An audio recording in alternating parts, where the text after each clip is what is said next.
Welcome to the debate. I'm your host, Sana Maqbool, with you at PTV World. In today's show, we will be talking about Prime Minister Imran Khan's visit to Russia and the outcome of this visit and the impact that it has had on Russia and Pakistan's relationship, something that we have covered in the last 2 days as well. Prime Minister Imran Khan, along with a high-level delegation, was on an official visit to Russia. He has met with Vladimir Putin, and he's also met with high-level members of the Russian Federation. He's also met with the Deputy Prime Minister, and our high-level delegation has also met their counterparts, along with Foreign Minister Shamim Qureshi and the Energy Minister Hamad Azhar. We know that energy cooperation, along with Islamophobia and issues regarding Afghanistan, were discussed in the meeting. What really has been the outcome of this meeting and what sort of areas have been discussed, we're going to explore further in today's show. We'll also take a look at Pakistan's stance on Ukraine. Of course, the timing of this visit was in parallel to what was going on with the Ukrainian crisis, but something that has been connected not correctly with reference to what this visit entailed. Of course, as it has been pointed out before as well, this was a bilateral visit between Pakistan and Russia in terms of different areas of cooperation that were discussed in the meeting. However, Pakistan, of course, has also given its own statement on the conflict, and as always, Pakistan has reiterated that there is no military solution to any conflict and that it is feeling regret that a military situation could not have been avoided. This, of course, is Pakistan's statement with regards to what is going on, and it has always called for peace and dialogue, and has done the same with the Ukrainian crisis as well. How this issue is being taken by the international media and countries around the world, particularly the US and other Western nations, we'll explore further in today's show as well. At the end of our discussion debate, we'll also take a small look at what is going on within Pakistan as well, with reference to the terrorist attacks that we know have been on a spike recently. And with regards to that, there has been evidence that the arms that have been left by US and NATO forces in Afghanistan have found their way within Pakistan and are being used by terrorist groups within the country as well. Recent attacks have also proven the same. What can really be done about this, and how can we figure out how to tackle this in terms of the access?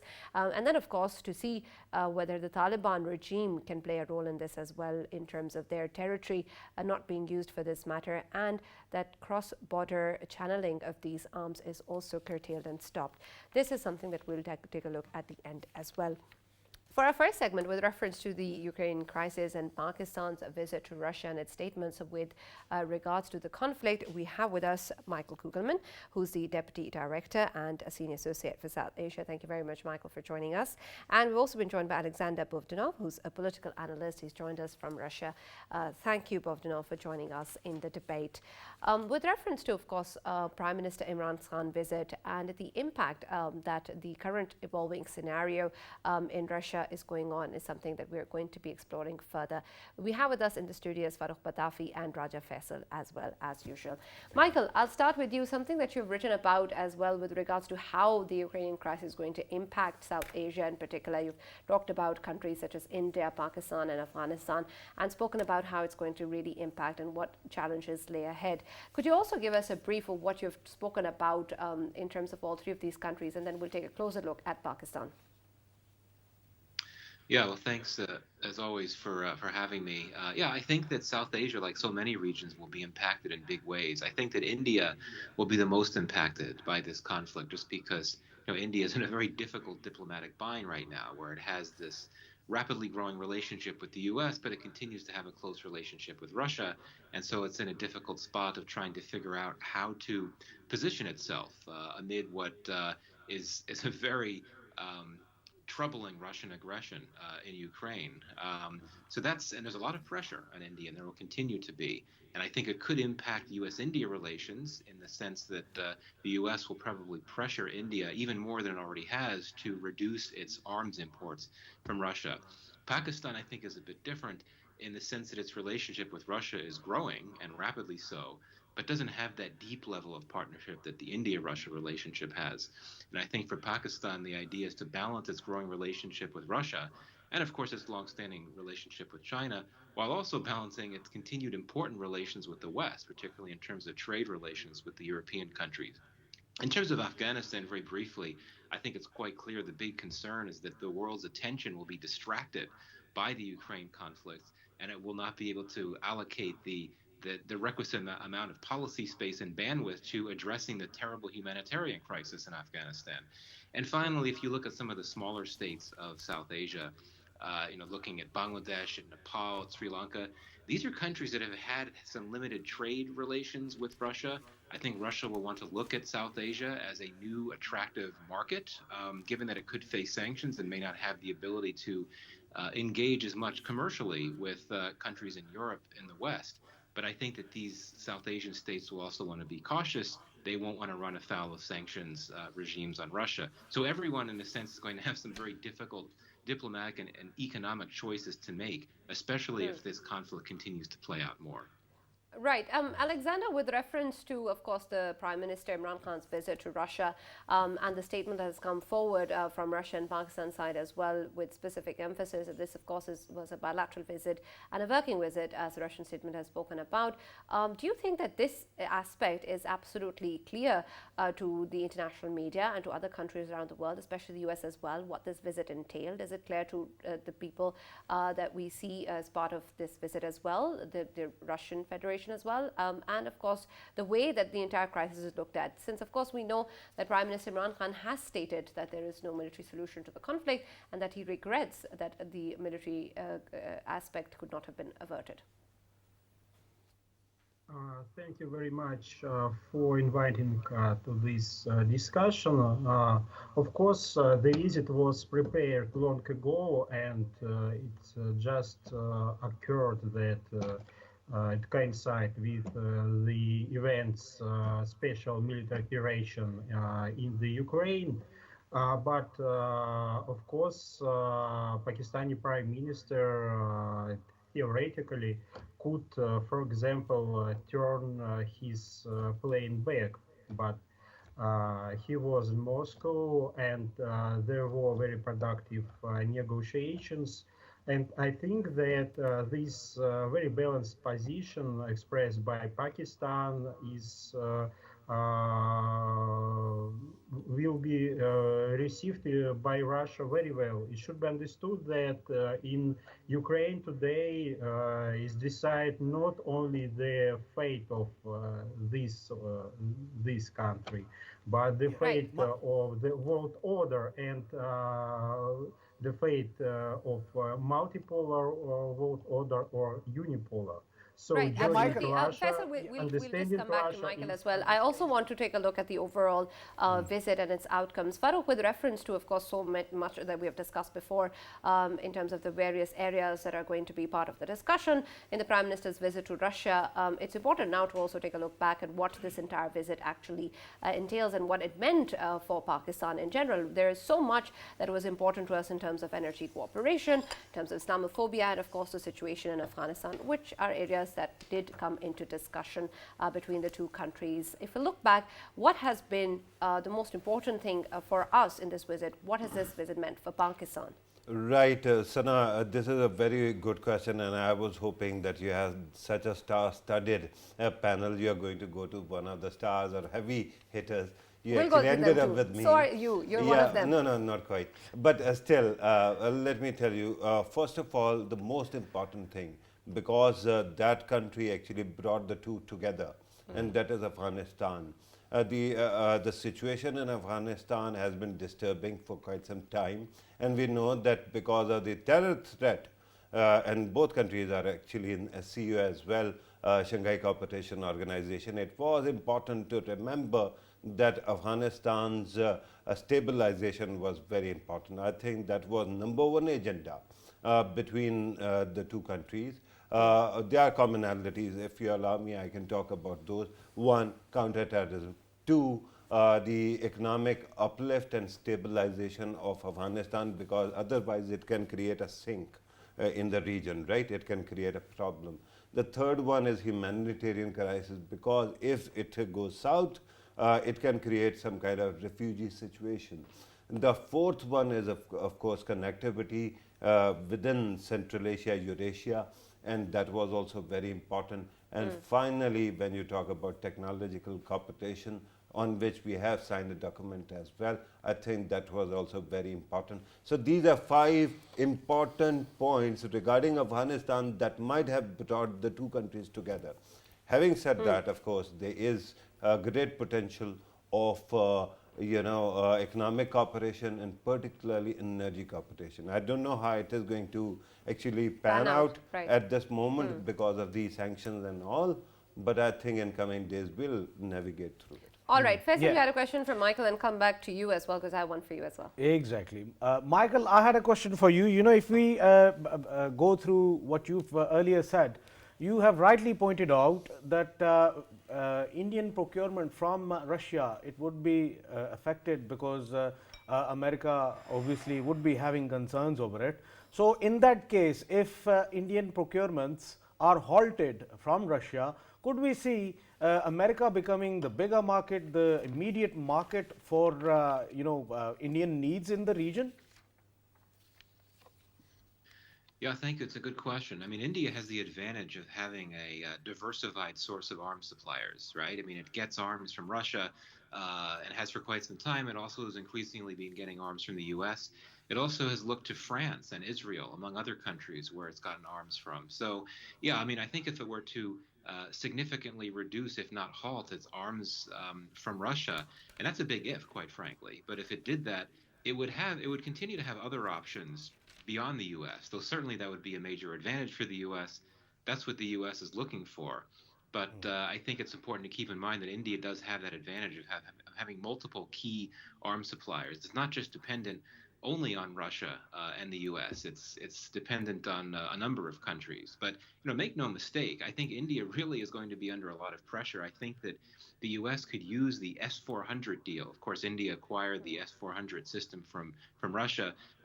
The Biden administration could look at that as leverage and essentially eventually give a waiver to India so that it's not sanctioned for acquiring the S-400 package. But I could see the administration saying to Russia, well, it's saying to India, well, look, we're giving you a waiver here, but after this, that's it. You really need to draw down your import. So I think that the Biden administration will have a significant trump card.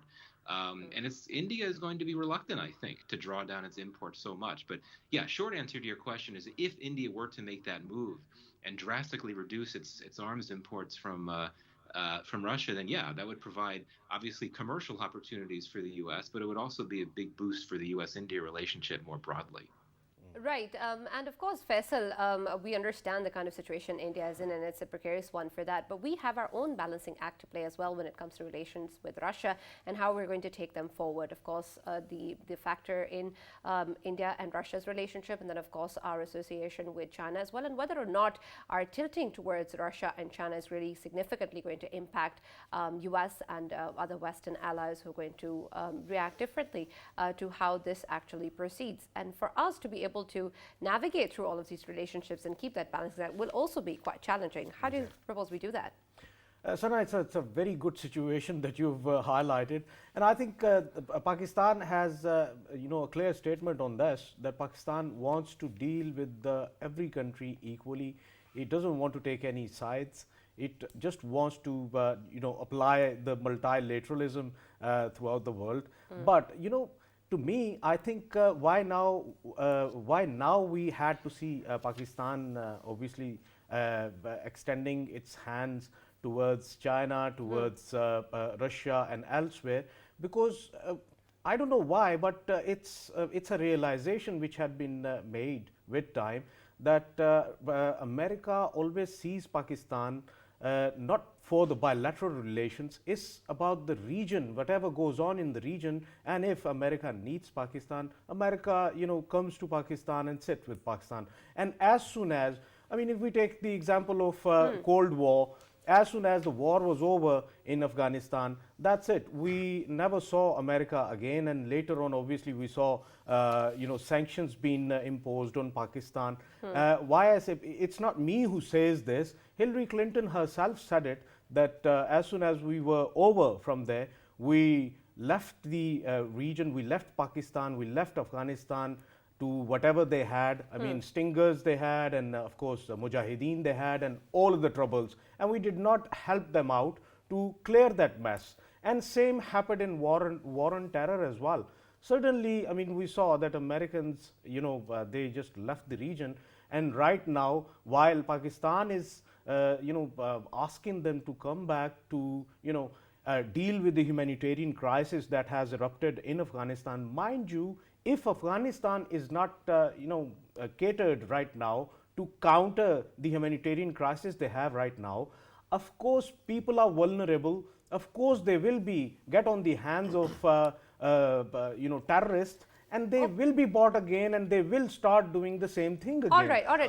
And very quickly, yes, Sana. and I want to come to you. So Sana, you can add I to that want to as well. complain to you once again. Always the juiciest. No, I was Juiciest just coming to you with the same question. question, and I want to add to that actually. Yeah. You can add to that and to add to Faisal's question answer as well with reference to what he spoke about how Pakistan of course wants to be engaged with all sides and all countries. I understand that, but sometimes perhaps inevitably the situation sort of makes it quite difficult for that to happen, even though a country is trying or is making sure all aspects are done as properly as they could be. Even then perhaps it's viewed differently, that the stances are taken differently as they were meant to.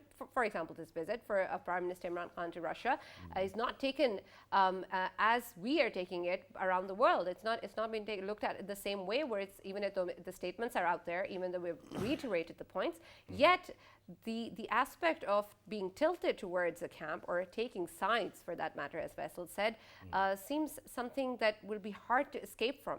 Right, and first of all, let me present to you a little bit of rebuttal of Faisal's point Sure, of view. yes. You cannot simultaneously say that we want to balance among all the major players and then launch into a huge speech against one of them.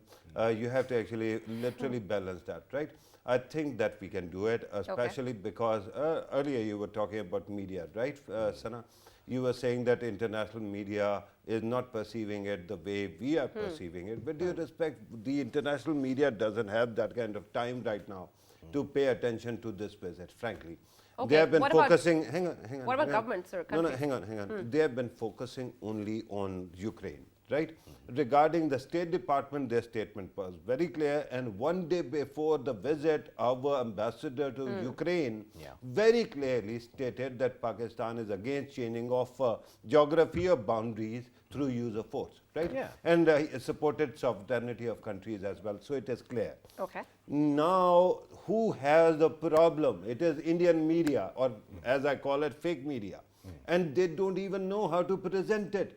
Because on one side, if they start baiting Pakistan and Russia, they end up alienating Moscow. They end up alienating their own voter base, to whom they had promised that Pakistan will be isolated, right? So they don't know how to actually play this thing, and they have been confused consequently. All right. We don't have to worry about this at all. What we have to do is we have to make sure that we don't alienate any of our partners, and that can be done because India has been propagating that Pakistan is a small fry, and that's why it doesn't matter. So we don't matter. We will play equal footing, a relationship. We'll have equal footing relationship with all of them.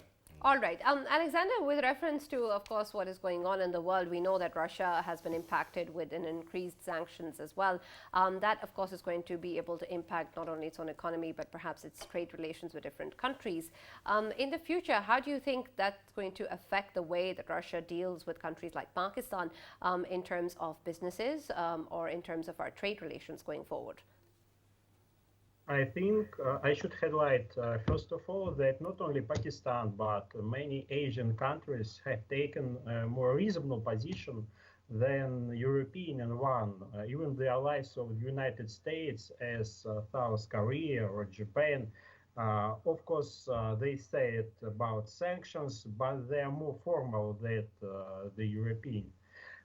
And this provides opportunities for more intensive interaction between Russia and Asia and Russia and Pakistan as an American partner.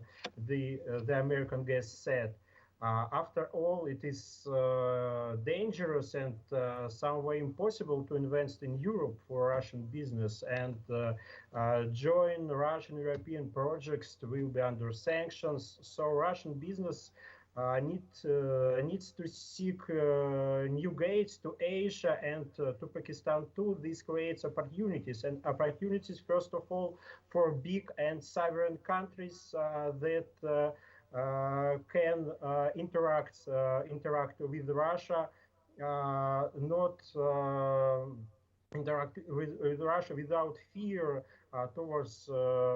without fear of the United States. So I think this is opportunity for Asia, and in Russia, all of these sanctions, all these punitive measures uh, uh, will make Russia more Asian oriented, and Russian elites will become more Asian oriented. So Russia will become more Eurasianist country in this kind of world, All right. more inclined towards Right. Asia than Europe. Michael, with reference to the China and Russia developing closer ties in the recent past, you also see with regards to Pakistan whether or not there can be aspects of even closer collaboration in terms of economic ties, perhaps aspects of trilateral cooperation, or in terms of CPEC related projects.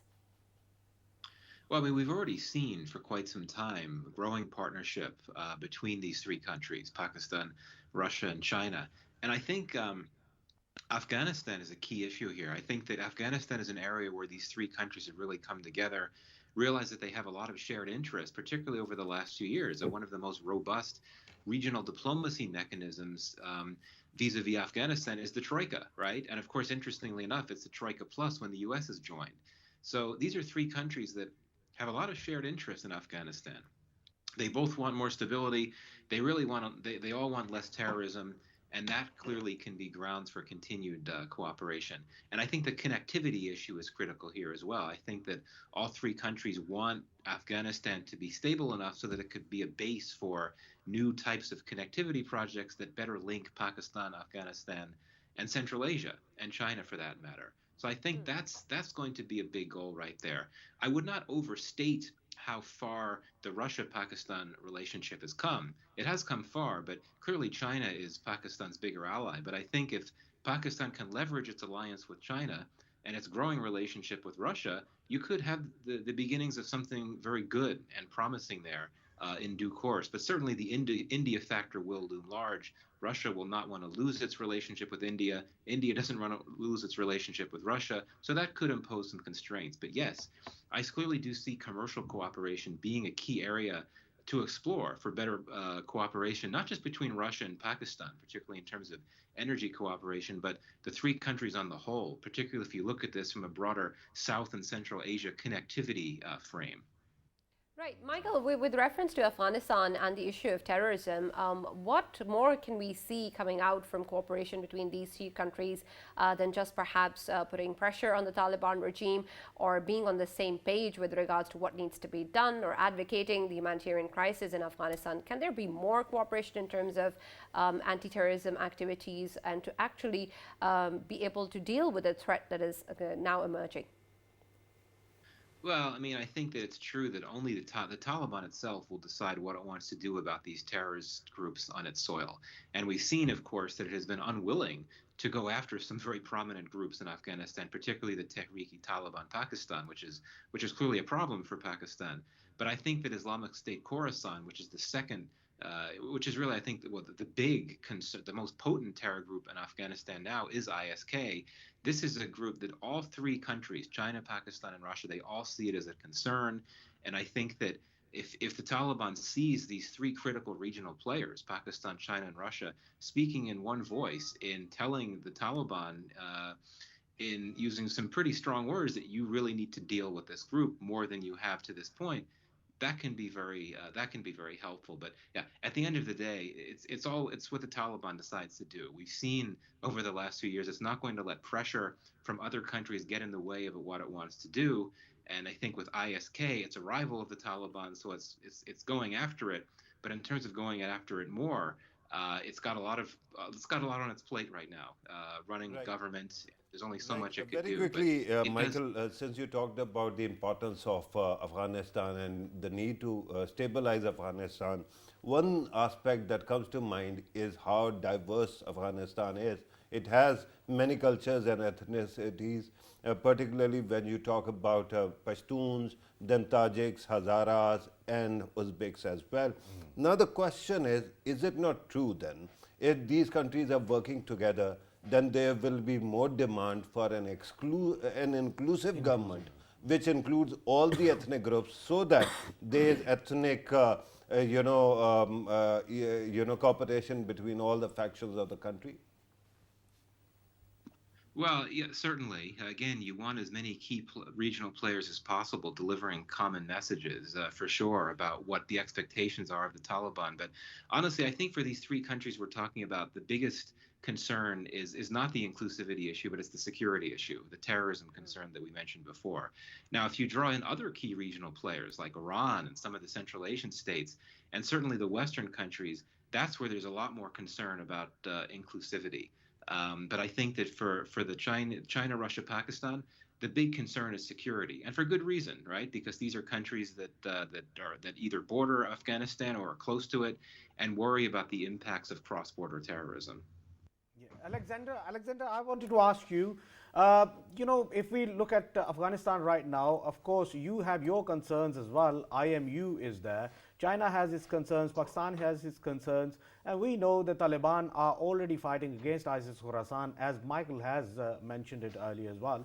I just wanted to know to what extent Russia can go to counter ISIS Khorasan that is actually catering IMU in Afghanistan. And by the way, while we are talking about this, is ETIM, organization of Eastern Turkestan, is it also a concern for Russia right now? Because it is a concern for China. Exactly. I think that for Russia, the primary issue, the primary faction of terrorists that that causes a great concern is first of all Daesh or ISIS, as it's called. And I think that cooperation between intelligence agencies, Russian and Chinese, Russian and Pakistani, is the most important things. Another thing may be cooperation in military technical sphere, but first of all, sharing information and elaborating common approaches to fight this terrorist threat is most important. Alexander, in coming future, if Troika Plus decides that yes, there should be tactical operations or tactical weapons should be used against ISIS Khorasan in two of the provinces, Kunard and Nangarhar, to what extent Russia would go? Would it actually be part of it? I think that Russia will not interfere, so because it's not Russian, it's because it's not Russian business. There are sovereign states, and Russia recognized in this region in Central Asia or Greater Central Asia. At the moment, Russia is not accepting Taliban's rule in Afghanistan. That's why I asked that. No. Russia recognized Taliban as de facto rules of Afghanistan. Alexander, I'll give you a chance to complete that thought, but I understand that Michael has to leave and he only has a couple of minutes. My last question to you, Michael, before you leave is, when we see what's going on in Ukraine at the moment, what do you think is the future of the Russian and Ukraine crisis going on at the moment? Can we hope for any peace to come soon? Will you allow me to add to this, Sure. Sana? We have seen a statement, Michael, coming from Sergei Lavrov regarding Sweden and Finland and their inclusion or potential inclusion in NATO. And there's a question of reciprocity. Do you think that what is happening in Ukraine and the concerns that have been actually voiced are going to escalate further and there's going to be a bigger crisis in coming days, sir? Well, I would defer to your Russian guest to weigh on that. But I would just say this: we always have to be looking for diplomatic off-ramp opportunities. And we had been told a few days ago, it seems like millions of years ago, but a few days ago, we'd heard that there was a chance for there to be a summit between Putin and Biden. but it's not going to happen because Biden said he'd only meet with Putin if there were no invasion. There's been an invasion.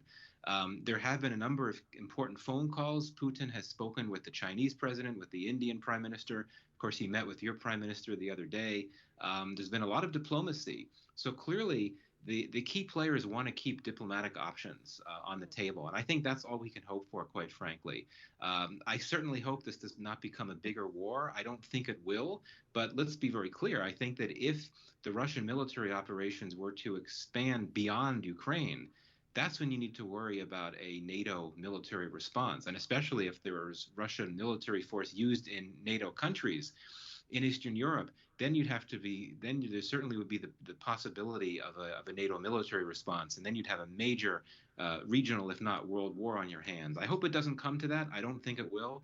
But the key at this point is to be focused on the diplomatic options. We need to keep looking for off-ramps. At the end of the day, that's the only way out of this very, very troubling conflict.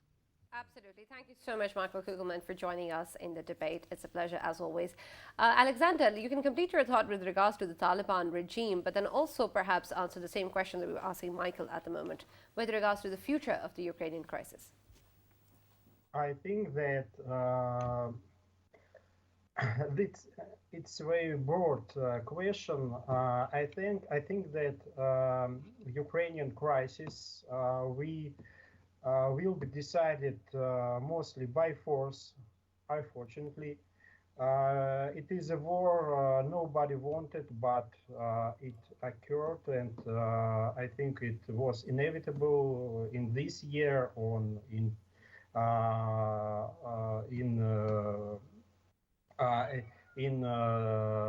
2 years it was inevitable. And today we see a Russian military operation, which are successfully overcoming the resistance of the Ukrainian army. The scope is to denazificate, to demilitarize Ukraine. And in the case the Ukrainian leadership, we want to surrender. All right. Alexander, correct me if I'm wrong. Did I hear you say that this crisis is going to be decided by force? Is that what you said? Yes, this crisis will be decided by the force because all the Ukraine has. Okay, so does that mean there's the no Ukraine option for has dialogue? all the possibilities to talk. Yes, some diplomatic options are possible, but only in the case the Ukraine will go to the directions of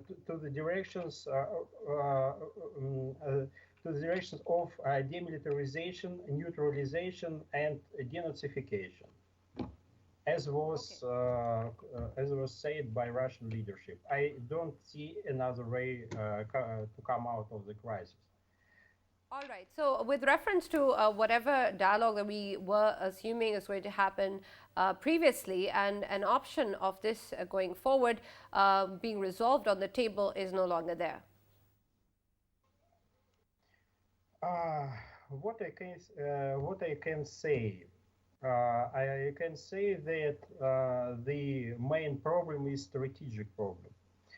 And the main problem is the possibility of Ukraine to join the NATO, and the possibility of NATO and the Ukraine to go out of any document they will sign. The Donald Trump and Iranian nuclear deal showed this very well, that the United States and their client states, and Ukraine is their client states, they can go out. Alexander, is it possible that your forces obviously remove the current president of Ukraine, and they replace him with your pro forces out there, and they make them as the president that is acceptable to you, and at the same time your government recognizes Ukraine as a separate country? Is it possible? I think that the most possible outcome is the temporary government in Ukraine in the process of all this demilitarization and denazification.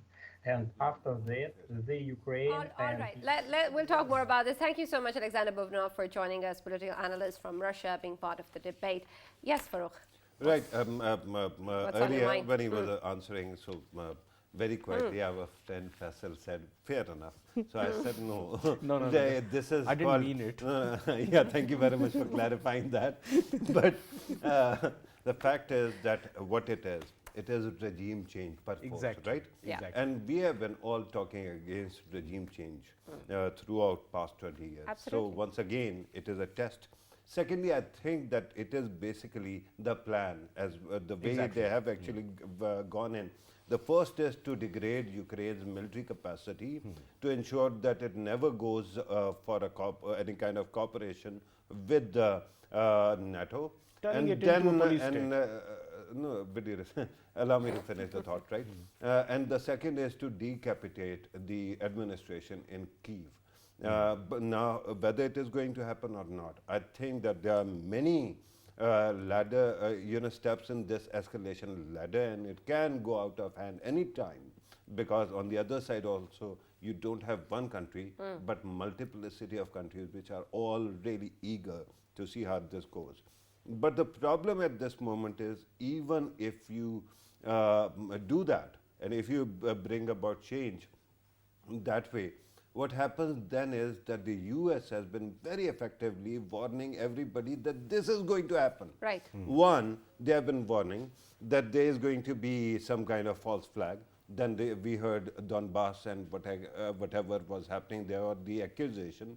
Then they said that they are going to start with Donbass, and then they are going to go to Kyiv. And then finally they said that they have people ready to be installed, right? So this is like playing in the hand of the enemy. If you call America or other countries the enemy, because if last time, if you remember, Saddam Hussein, when he took over Kuwait, was under the impression that he will not be attacked or defeated, and he thought that he can get away with it, right? But later on, this is a slow motion problem and slow rolling ball. It can explode at any time, and you don't know what is coming from the other side.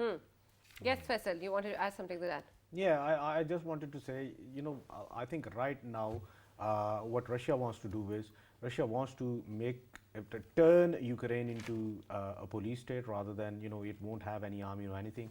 The major problem was that Russia never wanted Ukraine to, extend a hand towards NATO and become a part of NATO because Russia does not want, on the Western Front, does not want the immediate NATO presence. So that is what it is all about, and it is obviously, right now what we're seeing. Talking about the bilateral talks, the current president of Ukraine, he has been pleading to Kremlin for talks, and I think Alexander wasn't aware of it, but their spokesperson from the Kremlin, he has said that we are looking into these pleadings, and we are working on some sort of mechanism. And that, of Right, course, is regarding- Pakistan's hope. Yes. Regarding NATO and the fact that they don't want any kind of NATO build up on their own border. So what you don't do is you don't actually do away with the buffer. Exactly. Ukraine was the buffer between the two countries, right? NATO alignment and Russia. And right now what you have done is you have expanded your power to their border, and by doing that you have actually overstretched, right? Right. And Absolutely. that becomes a humongous problem. But this is my opinion, right? Of course. In the end, of course, we are here, and we can see that Pakistan's policy is very clear, that Prime Minister of Pakistan has actually regretted that it has actually gone to the military side. and he has actually called for return to diplomatic solution. Let's hope that happens. Right. But I don't see that as going to happen. And this is very clear to us, and we hope that it is very clear to everybody out there as well what Pakistan's stance is on this matter. With reference to what is going on within the country, we spoke about how we're going to take a look at that at the end of the show as well, with how we've seen a spike in terrorist attacks in Pakistan, and now we also know that a lot of them have used arms and weapons that have come from those that have been left by US forces and NATO forces in Afghanistan, and they found their way in Pakistan and in legal markets within the country. How do we tackle that? What sort of impact it's having on the kind of terrorist attacks that we're seeing, and the way that we need the Taliban regime to cooperate on that? Faisal, this is something that has been spoken about previously as well, and we know that we've talked to the Taliban regime with reference to Afghanistan soil not being used against Pakistani territory, and previously as well something that was of concern from the Afghanistan border. Yet despite that, the statements that come out from the Taliban regime have been of assuring that the territory is not being used against any other territory. But perhaps we need a bit more for them, from them, in terms of making sure that this doesn't happen, or that the factors that are playing into it are curtailed. Is this a realistic expectation from the regime that currently stands in Afghanistan? And if not, then how else do we go about it? You know, of course, we have to expect everything from the current regime in Afghanistan, because Kabul is obviously in the hands of Taliban, and Taliban are the only option people of Afghanistan has right now, because they don't have any alternate option, and at least they are containing some sort of law and order within their own country. And do they have the capability to deal with this?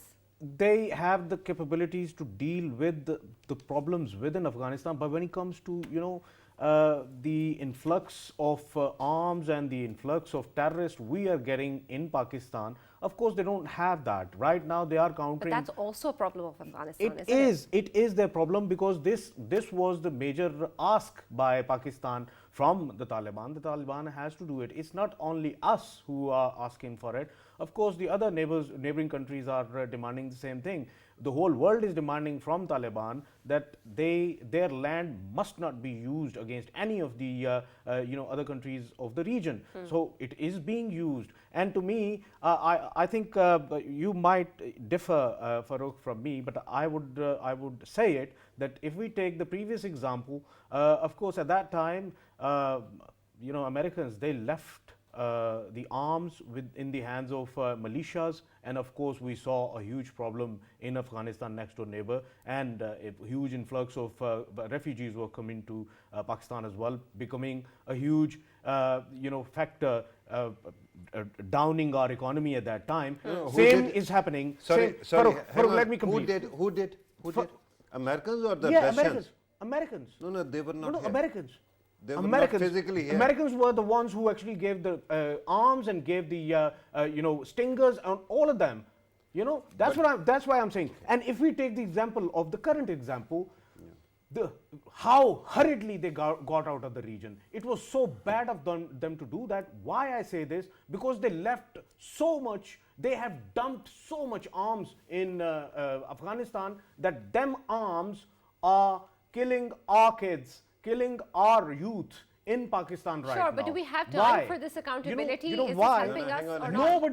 Nobody taking care of Is this playing game care going of to help more us? than 30,000 NDS activists who were getting trained in India, and now once they're back, and how many got out of the point country? taken, Faisal. Because Yes, they are the ones who are sending all of these arms. All right, Faisal. Okay, first of all, I resent this implication that somehow criticism of America is going to annoy me. Right, I was just trying to correct the facts that last time when it happened, it was basically Russia which was physically present, and then it withdrew.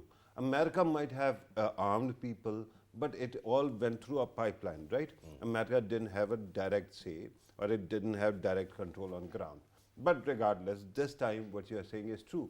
And I have a long list of weapons that have been recovered. For example, M4A1 carbine, Glock 9mm pistols, Berettas, pistols, vehicles, and then of course dual beam aiming lasers, and finally PVS 7D head mounted night sight devices as well. So all of this actually was abandoned in Afghanistan, and that actually somehow found its way in Pakistan in the hand of terrorists. And this is a big question. Now we can shout at any of these individual groups, Exactly. right? Yes. We can shout at Americans, But what's it going to do? but their situation was very different. We can shout at the Taliban. We can shout at you can shout at me the way earlier you were doing it. But with due respect, at this moment, the question is who is in Afghanistan and how do you tackle with all these Right. smugglers within your country? Remember, when the US was in Afghanistan, there used to be this NATO supplier route. Remember? And Taliban used to actually seize certain containers. And half of that would end up in Bara, right? There were bottles, there were computers, there were umpteen other things. And in Bara, they would be selling, right? So what we had to do is, talk directly to Afghan Taliban that this cannot go on. Secondly, of course, you can go back in time and you can talk to America when it was leaving, but in the end, you have to pull this on the ground. Why not now? Okay, you know, can do if- this. if- Hang on. How's it No, going to no, help? no. How's it I'm going to sorry. help? The fact is that who dies in the end? People What of do we Pakistan. expect from America? Who do you even People talk of to? Pakistan. So, hang on. No, sir. what do we expect from America? No. We only want them to be responsible enough that they, while they were leaving, How do you change the past?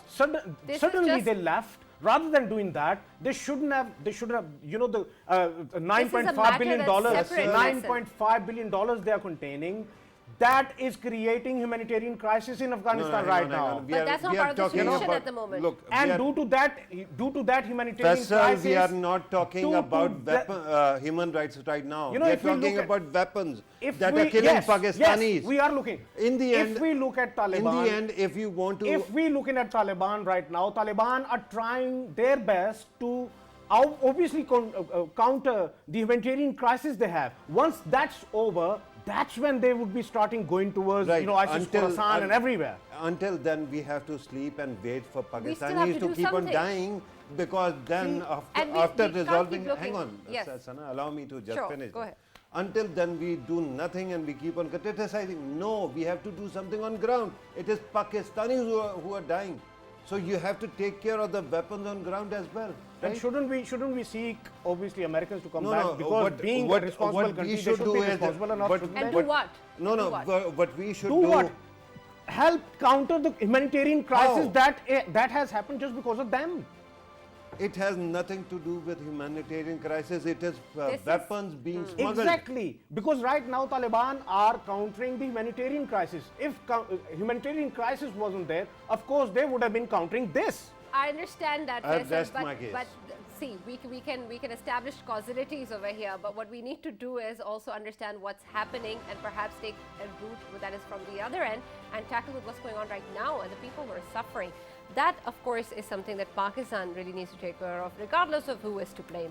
There can be many, many people and factors that you can point fingers at, but at the end of the day, you have to take care of yourselves as well. That's all from the debate. We'll see you tomorrow at 9.